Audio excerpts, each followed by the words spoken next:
Welcome back to The Grind. In this video, we are going to talk about the Mythic Dark Hunter in the Arcanum tier, Helminn. Now, Helminn at baseline has a passive that increases his breath damage by 275%. This is a massive boost, and this is nice because most dragons these days have to have a spell specifically dedicated to boost the breath damage. This dragon has it built in, so all his ammo will be dealing that increased damage. So that is very nice to see. It is interesting that we've come to a point where bases are so strong that dragons require to have this breath bonus, but it is nice to see that this dragon has it built in, and it will make this dragon a little bit easier to fly and less so require perfect timing and combination of spells. Now, the first spell that this dragon has is Exceed Limitations, which is an active red 1 rage spell that allows the dragon to dodge all incoming projectiles for 4 seconds. Now, this is a dodge of only the projectiles, which means that beam attacks will still deal damage like storm towers. And the dragon flies at 25% for the duration of the spell, which is 4 seconds, and then it has a 4-second cooldown. It does not appear that you will be able to use spells or cast ammo during this spell, which is unfortunate. And another interesting thing to note is it is a red, it says a red spell, but the red spells have never been prevented from casting them when a red mage is present, so you should still be able to cast this dodge spell. And this spell doesn't say anything about dealing damage or affecting towers, which is usually the effects that is limited by the red mage. So I'm not really sure what this spell being red actually does, and maybe it's just a typo, so we'll have to wait and see. The next spell is Consume Host, which is an active blue 1 rage spell that drains all hunter ammo and restores from 10 up to 60% of dragon's HP. And how much it restores depends on how much ammo has been drained. So if you have no ammo left, you'll get 10% HP when you cast the spell, but if you have full ammo and you cast the spell, you'll get 60% HP back. So you can decide how much healing you really need, and then after using that spell, it increases ammo regeneration by 400%, and that has a 2-second duration. So you can use this spell for healing. When you have full ammo, you can cast it and heal a lot, or you can use this spell for ammo regeneration. If you need to burst down 1 or 2 more towers really quickly before you leave an island, you can cast this when you run out of ammo, and it will rapidly be regenerating your ammo, so you can continue to spam ammo attacks at the towers for 2 seconds. So that's a pretty good duration and a massive ammo boost. So this will be very helpful on offense especially. And then it has a 6-second cooldown.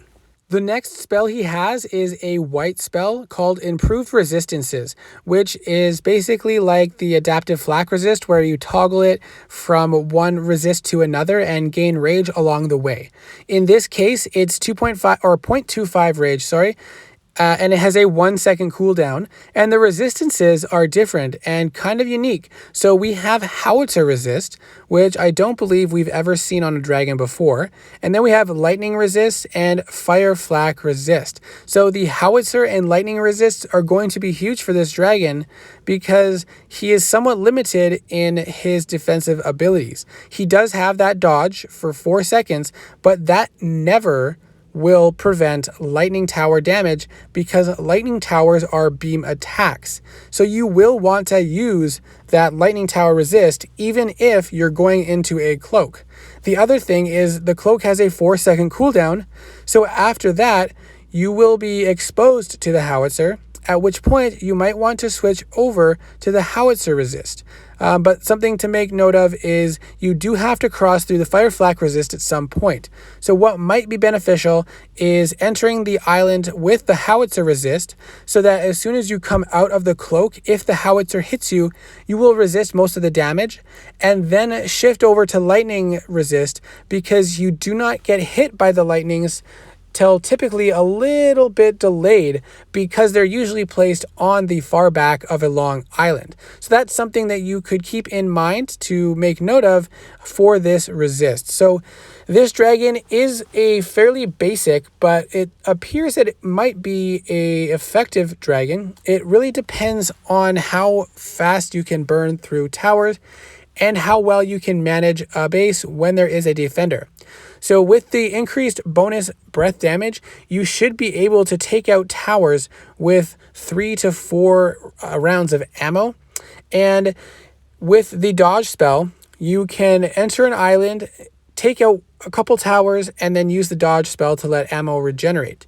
What I would recommend is, if you're quick enough and more skilled with hunters, is while you're turning the corner, unload as much ammo as you can on a couple towers using 2 fingers or 3 fingers tapping. And while you're doing that, activate Consume Host while still on the corner so that you can get some extra ammo regeneration and hopefully burst down a couple more towers. Now, obviously, if there is a defender, the storm or whatever shield tower they have is going to activate. And so that will limit how much you can do before you have to cloak. And then after you cloak, it gives you some time to have the Consume Host on cooldown. And then after you uncloak, you'll want to be prepared for whatever resist you want to select next, at which time you will start to unload more ammo, which you should be full, on the next most threatening towers, whether it's a howitzer, an ice flak, another shield, lightning towers, whatever it may be. And shortly after that, when you run out of ammo, Consume Host should be off cooldown or very close to it, so you can then use it, gain a little bit of health back, but primarily you'll have the increased ammo regeneration, allowing you to burst through a couple more towers.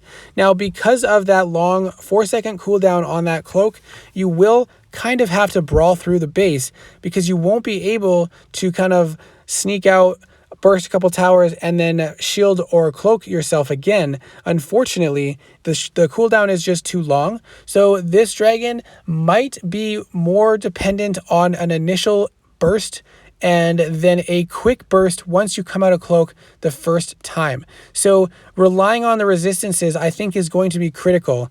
Certain bases that have lightning towers, you're going to want to leave those to the end and have the lightning resist selected so that you don't have to worry about killing it, allowing you to focus on destroying the other towers that are still on the island, which are going to be doing more damage or have effects like the ice flak that will be more detrimental. So it will be interesting to see how well this dragon holds up against the max bases, especially with a defender. I'm not sure if I'll be able to test this dragon, but I do hope to get a chance to play around with the spells a little bit and see how it feels.